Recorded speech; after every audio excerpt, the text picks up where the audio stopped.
नमस्ते मित्रों, इतिहास की दुनिया में आपका अभिनंदन।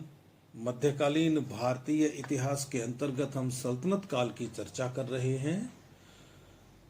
हमने पिछले अंक में यह देखा कि जनवरी 1320 ईस्वी में बूढ़ा और बीमार अलाउद्दीन खिलजी, जिसका कि परिवार उसकी सेवा नहीं कर रहा था, मर गया।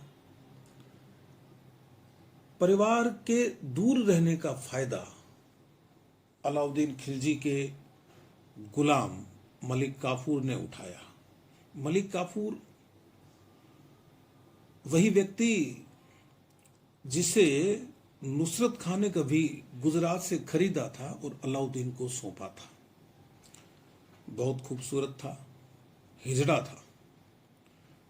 इस कारण अलाउद्दीन का उससे विशेष अनुराग था, और अनुराग भी ऐसा कि अलाउद्दीन खिलजी उस पर आंख बंद करके विश्वास करता था।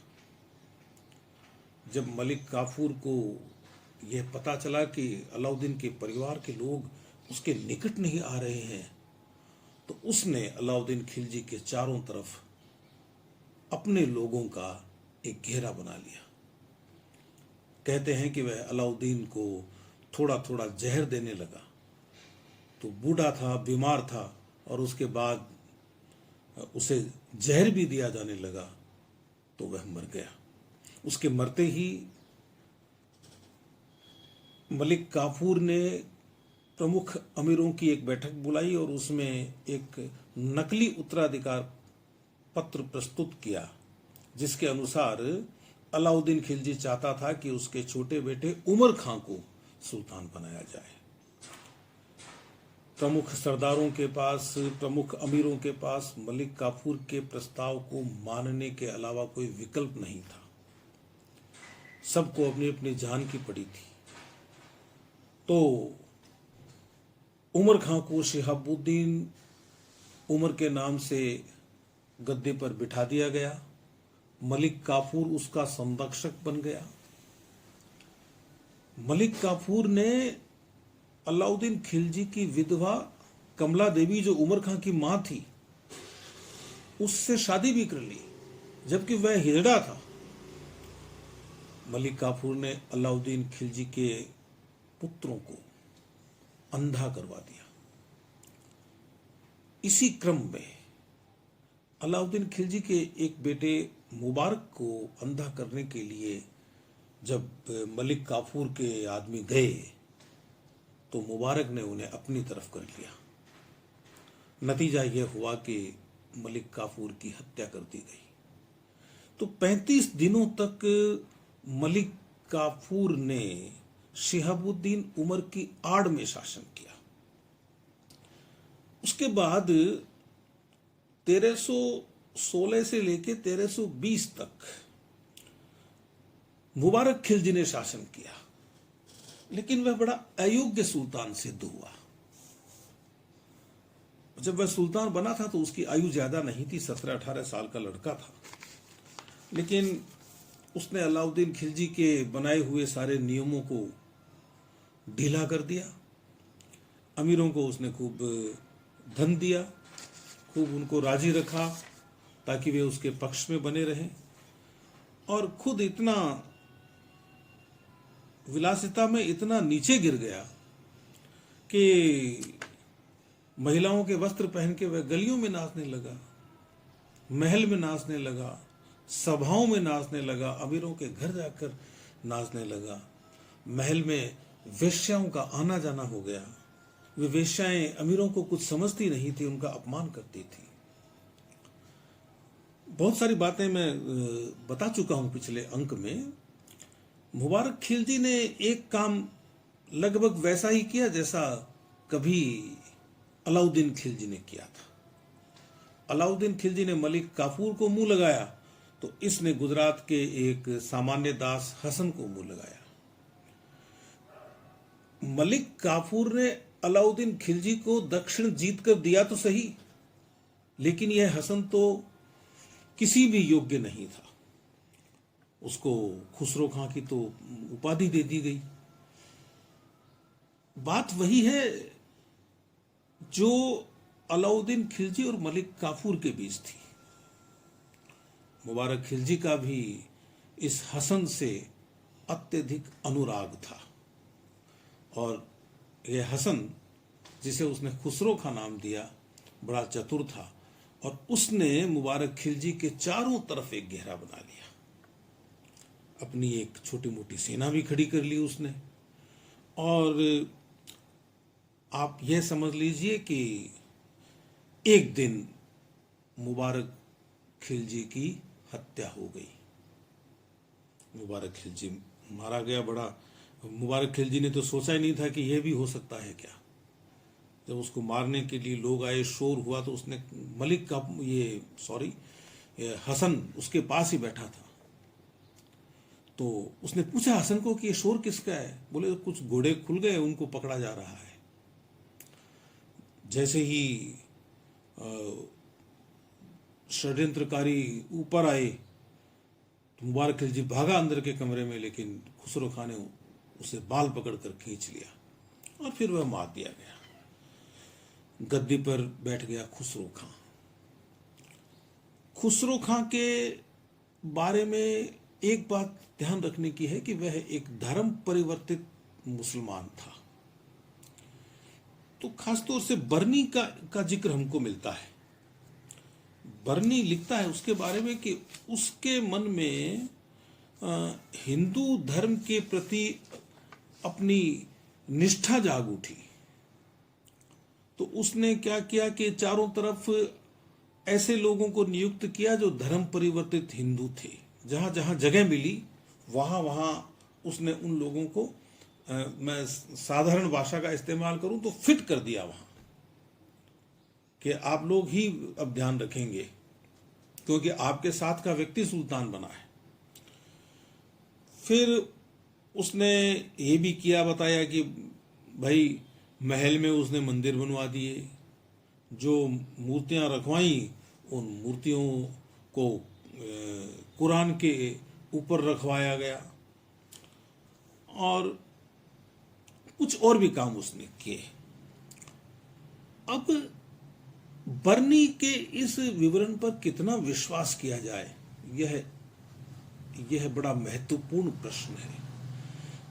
क्योंकि वह जो समय था, उस समय में क्या ऐसा हो सकता था?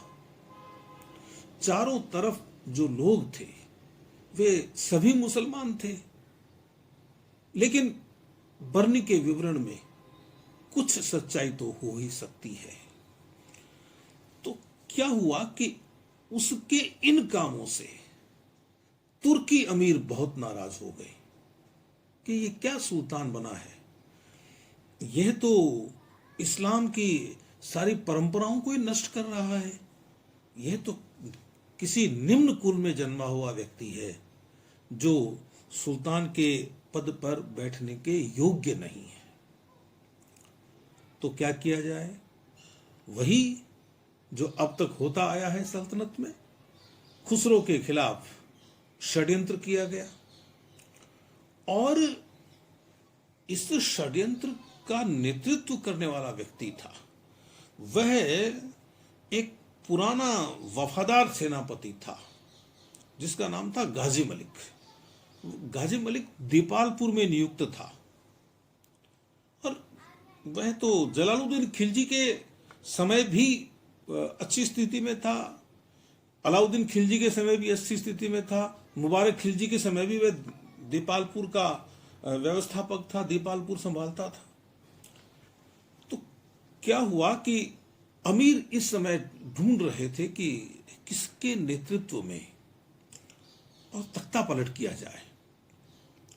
ये जो गाजी मलिक है, इसका एक बेटा था, उसका नाम था जूना खां,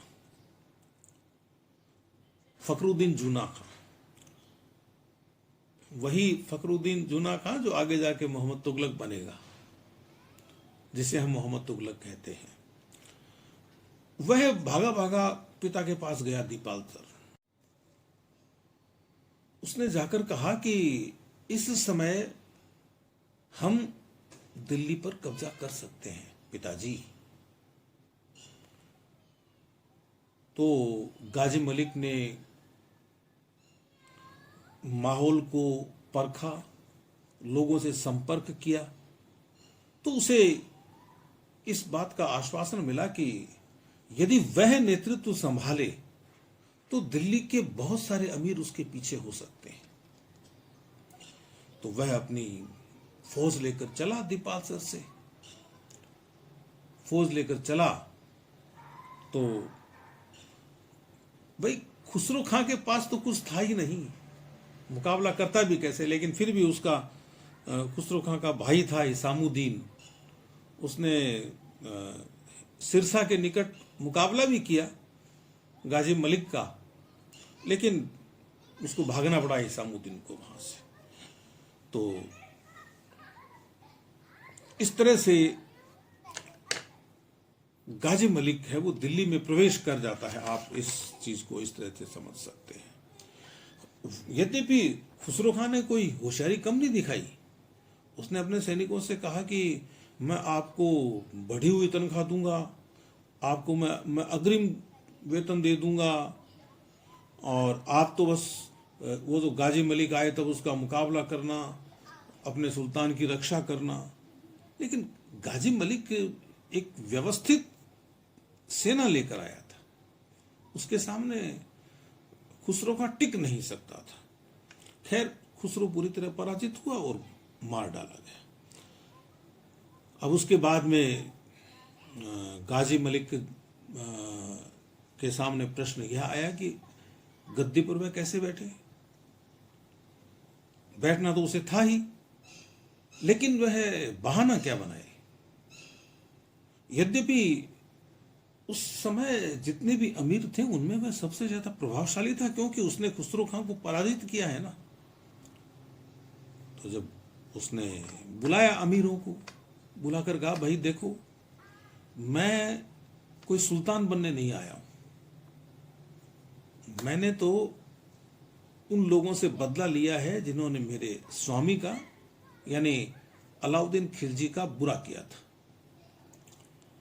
अब आप अलाउद्दीन खिलजी के परिवार के, मेरे स्वामी के परिवार के किसी सदस्य को ढूंढ लाइए, उसे सुल्तान बना देते हैं, मैं तो सुल्तान की सेवा करता रहूंगा।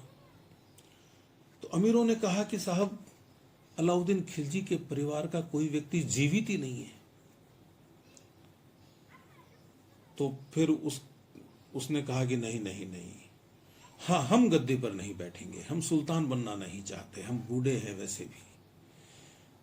तो कहते हैं कि अमीरों ने कहा कि यदि आप गद्दी पर नहीं बैठेंगे तो हम आपके पुत्र फखरुद्दीन को गद्दी पर बिठाएंगे, लेकिन अब शासन आपके परिवार का ही होगा, आपके वंश का ही होगा।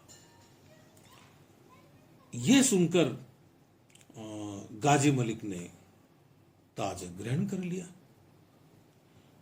अब क्या सोचकर किया यह तो कहीं उल्लेख है नहीं, इस बात का तो कहीं उल्लेख है नहीं, लेकिन ऐसा देखा गया है आमतौर पर सल्तनत काल में कि बाप के रहते बेटा गद्दी पर नहीं बैठता है। एक प्रसंग आया था पहले जिसका जिक्र मैं कर चुका हूं पिछले अंकों में, आपको याद भी करना चाहिए कि बाप के रहते बेटा गद्दी पर बैठा था। बुगरा खां का प्रसंग याद कर लीजिए, फिर सुल्तान का नाम भी याद आ जाएगा।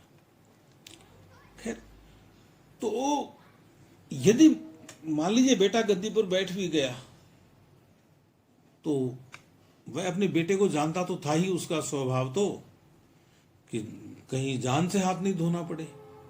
तो उसने स्वीकार कर लिया कि ठीक है हम गद्दी पर बैठेंगे, लेकिन मैं कोई सुल्तान जैसी ठसक नहीं रखूंगा, आप लोगों के साथ मेरा व्यवहार बड़ा ही मित्रतापूर्ण रहेगा, मैं आप सबका सम्मान करूंगा।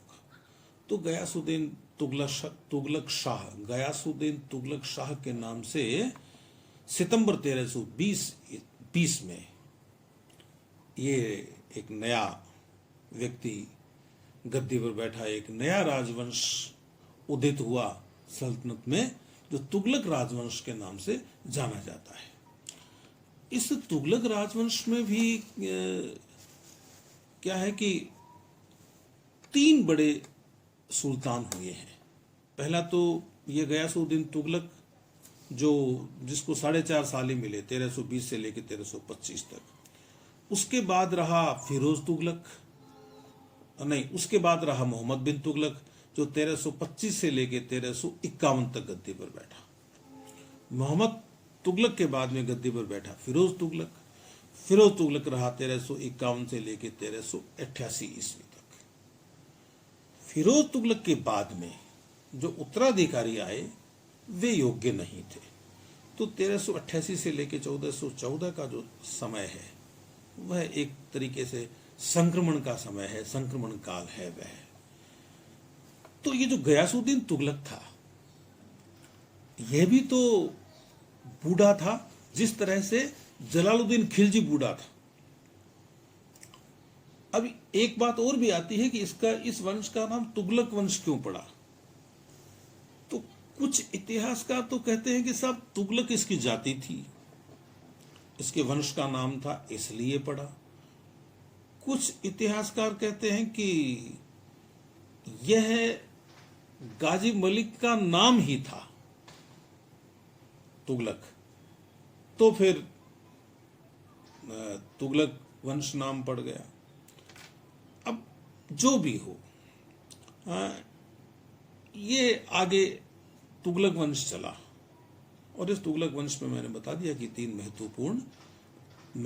महत्वपूर्ण सुल्तान हुए। ये जो गाजी मलिक था, जो गयासुद्दीन तुगलक के नाम से गद्दी पर बैठा, यह अभी जैसा मैंने बताया जलालुद्दीन खिलजी के बाद में बुढ़ापे में गद्दी पर बैठने वाला सुल्तान था। पहले वह गया ही था, उसके बाद अलाउद्दीन और उसके उत्तराधिकारी, और फिर यह आ गया। लेकिन दोनों के स्वभाव में बड़ा फर्क है। जलालुद्दीन खिलजी तो उत्साह से भरा हुआ व्यक्ति नहीं था, यद्यपि उसने लड़ाइयां भी लड़ी, उसने काम सारे किए, एक सुल्तान को जो करना चाहिए वह सब उसने किया, लेकिन वह उत्साही नहीं था। और यह व्यक्ति उत्साही था, इसकी शासन करने में रुचि थी, और इसने पूरे मन से जब तक रहा पूरे मन से शासन किया इसने। और अनुभव की दृष्टि से जलालुद्दीन खिलजी भी कम नहीं था, और यह गयासुद्दीन तुगलक भी कम नहीं है। अपने लंबे सेवा काल में इसने मंगोलों के खिलाफ लड़ाइयां लड़ी हैं। ये मंगोलों के क्षेत्र से जाकर कर वसूल करके आया था। अब आप देख लीजिए, तो अपनी अवस्था में, अपनी युवावस्था में, जब तक इसमें जवानी थी तब तक इसने बड़ा पराक्रम दिखाया, और उसके बाद भी इस समय ये दीपालपुर संभाल रहा था। तो हमें ध्यान होना चाहिए, बड़ा होशियार था, समझदार था, धीरवान था। एक बात कही जाती है कि ये पहला सुल्तान हुआ सल्तनत काल में। यद्यपि लोग जिक्र करते हैं जलालुद्दीन खिलजी का भी, लेकिन यहां इस व्यक्ति को, यानी गयासुद्दीन तुगलक के संदर्भ में यह बात ज्यादा ठीक बैठती है, जो कि जलालुद्दीन खिलजी के संदर्भ में भी कही जाती है, कि अमीरों से पूछकर सुल्तान बनाया गया तो जलालुद्दीन खिलजी को भी था, लेकिन उस समय तो साफ दिख रहा था कि यही बनेगा, क्योंकि उसके पीछे पूरी एक टीम थी। और उसने कुछ अभिनय भी किया, बलबन के महल के सामने जाके घोड़े से उतर गया, बोले मैं इस महल में कैसे प्रवेश करूं, बलबन के आसन पर नहीं बैठा, रोने लगा, बोले मेरा स्वामी यहां बैठता था। उदारता का वह अनावश्यक प्रदर्शन करता था, कभी ठगों को छोड़ दिया, कभी षड्यंत्रकारियों को छोड़ दिया, इसके बाद ये गुंजाइश नहीं थी। तो फर्क यह है कि इसने अमीरों से पूछा है कि भाई कोई अलाउद्दीन खिलजी के परिवार का व्यक्ति जिंदा हो तो ले आओ, उसको अपन गद्दी पर बिठा देंगे। तो अमीरों ने कहा कि नहीं नहीं, आपको ही बैठना है। तो आग्रह तो जलालुद्दीन खिलजी से भी किया अमीरों ने, और आग्रह है गयासुद्दीन तुगलक से भी किया अमीरों ने। लेकिन गयासुद्दीन तुगलक से जो आग्रह किया उसमें लोकतांत्रिकता अधिक थी, उस आग्रह का स्वीकार अधिक था। इसलिए यह माना जाता है कि पहली बार सल्तनत में अमीरों को पूछकर सुल्तान बनाया गया। वैसे इस बात का कोई ज्यादा महत्व नहीं है, कोई मतलब नहीं है। कैसे भी हो, कोई व्यक्ति सुल्तान बनता है तो वह सुल्तान ही होता है। तो इस तरह से हमारे सामने एक नया वंश आता है जो तुगलक वंश कहलाता है। और ये जो तुगलक वंश है, इसके पहले ही सुल्तान गयासुद्दीन तुगलक ने अपने बेटे फखरुद्दीन जूना खां, उल्लुग खां की उसको उपाधि दी गई, उसको उत्तराधिकार सौंप दिया था कि मेरे बाद में मेरा उत्तराधिकारी है वह यह होगा। इसने यह प्रारंभ में ही प्रकट कर दिया था कि मैं जहां तक संभव हुआ मैं उसी रास्ते पर चलूंगा जिस रास्ते को अधिकतर लोग स्वीकार कर लें। ये कुछ संकेत स्पष्ट दिए उसने। इसने क्या किया कि जो महिलाएं कैद में थी, जो युद्ध के दौरान पकड़ ली जाती हैं, उनके साथ सम्मान का व्यवहार किया। दूसरा, उसने सुल्तान अलाउद्दीन की पुत्रियां जो कुंवारी थी अब तक, उनका विवाह करवाया। एक उसने ये किया कि भाई जिन लोगों ने सुल्तान कुतुबुद्दीन मुबारक शाह मुबारक खिलजी की मौत के तीसरे ही दिन उसका निकाह खुसरो खां के साथ पढ़वा दिया था, जो कि नियमों के विरुद्ध था, ऐसे लोगों को उसने दंडित किया। तो गयासुद्दीन तुगलक एक ऐसा सुल्तान जिसकी अपनी एक स्पष्ट दृष्टि थी, सुलझा हुआ आदमी जिसको अपन कहते हैं वह था। अमीर खुसरो ने उसके लिए लिखा है कि उसने कोई भी काम पूर्ण ज्ञान और बुद्धि के विपरीत नहीं किया। मानो उसकी टोपी के नीचे सैकड़ों अम्मामे हो पगड़ियां।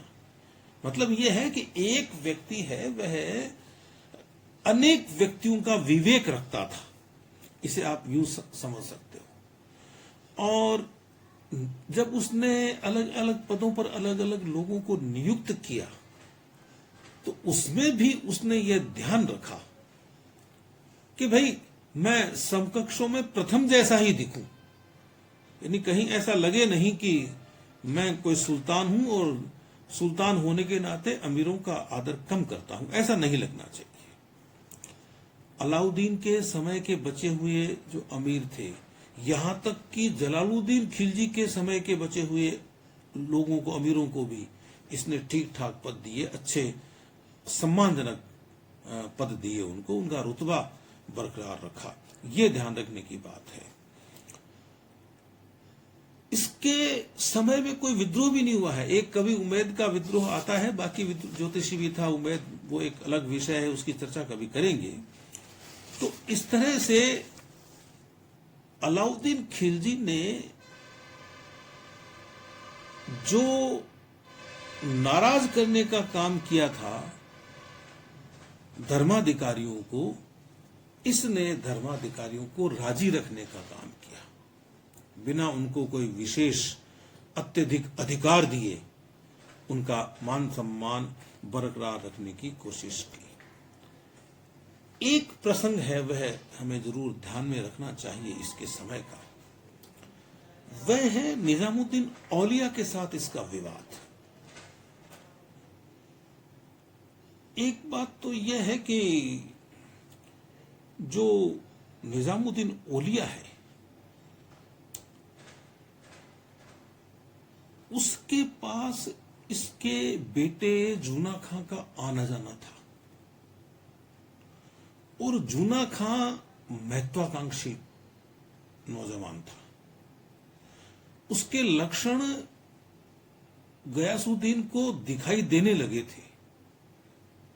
अनेक अभियानों में भी उसने देखा, दक्षिण गया तो भी सूचना समय पर नहीं करवाना, बहुत सारी चीजें हैं। लेकिन हमें यह देखना है कि जो ये निजामुद्दीन औलिया है, इसके बारे में भी कई तरह की बातें सुनने को मिलती है। कई इतिहासकार तो ये कहते हैं कि साहब ये तो अपनी खानकाह में रहता था, अपना काम करता था, इसके पास जो दान पुण्य आता था वह एक हाथ से तो इसको मिलता था, दूसरे हाथ से वह लुटा देता था। खूब लोग आते थे, खूब लोग जाते थे, खूब खाते थे, पीते थे, रहते थे। अब जब सभी के लिए उसने अपनी खानकाह खोल रखी है तो वहां कोई भी जाएगा, सुल्तान भी जा सकता है और वे लोग भी वहां जा सकते हैं जो सुल्तान से संतुष्ट नहीं है, और वहां जाकर वे सुल्तान के खिलाफ चर्चा भी कर सकते हैं, षड्यंत्र भी कर सकते हैं। पहले भी इस तरह के प्रसंग आ चुके हैं। तो किसी भी वजह से, और आप ये समझ लीजिए कि निजामुद्दीन औलिया की सुल्तान उपेक्षा नहीं कर सकते थे। ये जो मुबारक खिलजी है वह उससे चिढ़ता था, क्योंकि उसके पास खिजर खां का आना जाना था। बाद में जब खुसरो खां गद्दी पर बैठा ने, तो उसने बहुत सारा धन दिया था निजामुद्दीन औलिया को, 5 लाख टंका, कि भाई ये जो नया सुल्तान बना है, इस नए सुल्तान की तरफ से आपको भेंट किया जा रहा है। अब वह 5 लाख टंका निजामुद्दीन औलिया ने तुरंत ही खर्च कर दिया, क्योंकि वह अपने पास तो रखता ही नहीं था। तो जब गद्दी पर गयासुद्दीन बैठा तो उसने हिसाब किताब देखा, तो उसमें उसने देखा कि भाई जिन लोगों को खुसरो खां ने अनावश्यक धन दिया है उनसे वापस लिया जाए। तो उसमें नाम आया निजामुद्दीन औलिया का कि साहब 5 लाख टंका इनको दिया हुआ है। इसके पास संदेश करवाया कि भाई आप वापस लाइए पैसा।